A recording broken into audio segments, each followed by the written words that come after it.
is like my third like video in like a week. Aren't you guys lucky? It's like incredible. I normally do like one like every couple of weeks. Now that I've started this new channel, I want my videos to become like more regular and stuff, because people always used to like leave me like messages and stuff saying, oh, when you're doing another video you need to do more, you know, be like more regular. So I'm making an effort. I know you're probably thinking, why on earth am I like sat here? I was trying to like record it, but it's like really sunny outside, so the light was like glaring in and made me like go like really dark. So I'm just like sat on the floor because, you know, it's like the only place in my room where I can actually get like the lighting to be fine. So this is my Smackdown review, and seriously, it's been an effort to actually talk about this show. It was terrible. I mean, compared to Raw, I really enjoyed Raw, like I said on my review. But this one, the matches were dull. They just seemed like the wrestlers just couldn't be bothered, and just the general feel of the show was just, yeah, like rubbish. To start with, Jericho came out and did a promo saying how he was angry with Edge and how he'd put in so much effort over like the last year, and, you know, he's built up to this point and to go on to like WrestleMania, and Edge has like stolen it from him. He calls out Teddy Long and says that he wants him to fix this, you know, because he didn't agree that he had to qualify for the Elimination Chamber match.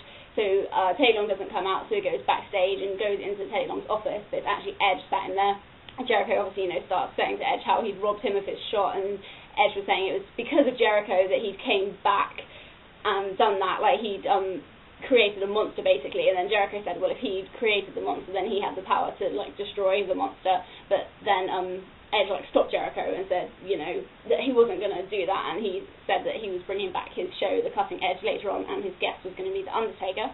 That was the opening segment. That one was quite good. So Jericho and Edge are awesome. Jericho's promo was always good. Pretty much all of the matches on the show, except for one, were qualifying matches for the Smackdown Elimination Chamber. The first match was Drew McIntyre versus John Morrison versus Kane in a triple threat qualifying match. Whereas like with the Raw ones, you always knew who was going to win. Like this one, they had like some matches like where you weren't really too sure, because obviously Kane, you know, he could be in it because he'd been in like Elimination Chamber matches before. Drew McIntyre, they're like pushing him at the moment, so he could have been in it, and obviously John Morrison's really popular and whatever, so I wasn't really too sure who was going to win. It wasn't a bad match, but it wasn't exactly great either. McIntyre and Morrison team up and do a double DDT on Kane. Kane goes up top to try and do a diving clothesline, but John Morrison hits him with like a bicycle kick, which is a nice spot. Kane goes for the chokedown on Drew McIntyre, but Morrison hits a springboard kick. Kane is about to attack Morrison, but Drew McIntyre comes in with a title belt and hits Kane in the stomach with it, and he hits a double underhook DDT, and he's going for the pinfall, but Morrison breaks it up, and then he hits the Starship Pain on Kane for the win. So Morrison's gone on to the Elimination Chamber. So like I said, that match was alright. It wasn't anything special, but it wasn't like diabolical either. Match number 2 was R-Truth versus Mike Knox, and there's just some people, you just know they are not going to win the Elimination Chamber unless it was a very massive upset. So you just think, why are they even like in this? So obviously I couldn't really care less who actually won, because I don't particularly like R-Truth, and then Mike Knox is just awful. But this match was just like, seriously, all that happened, Mike Knox did a crossbody, which was kind of impressive for Mike Knox, really. But yeah, R-Truth did a missile dropkick, and then R-Truth did this move. I don't even know what to call it, but there's no way that it was a move that could like end the match. It was, I don't even know what it was, and I was just like, this is like the lamest ending ever. But R-Truth's through to the Elimination Chamber.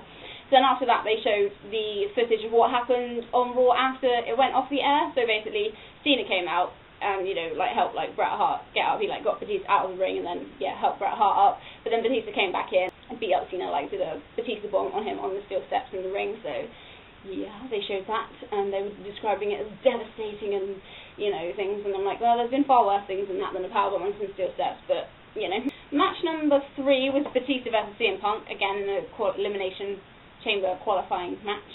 I get sometimes saying that. Well, this match was pretty much pointless.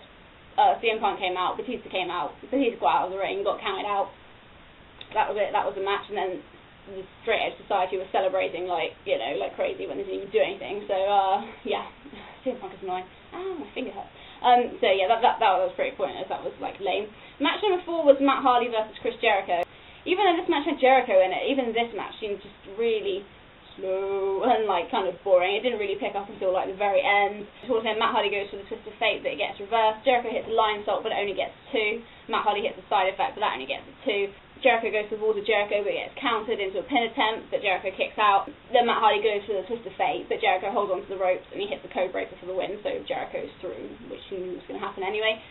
Match number 5 was not an Elimination Chamber match, because basically Mickie James came out and was saying how, you know, she'd obviously overcome all the taunting from Michelle and Layla, and, you know, it's just saying to people that, you know, you have to be real and be true to yourself and stuff, and not, like, listen to what other people say. But then Beth Phoenix came out and said, oh, you know, well done for what she did, you know, being Michelle, but she did better by being in the Royal Rumble and stuff, and she said that she was, you know, going to challenge Mickie for the title. But then Vicky Guerrero came out and said that she was the one who would make the matches, not them two. So she made a tag team match of Mickie James and Beth against Layla and Michelle. This match wasn't very long. Michelle worked on Beth's leg for a while. Then she tags Mickie James in, and Mickey's just about to do a move, but then Beth turns on Mickie and attacks her.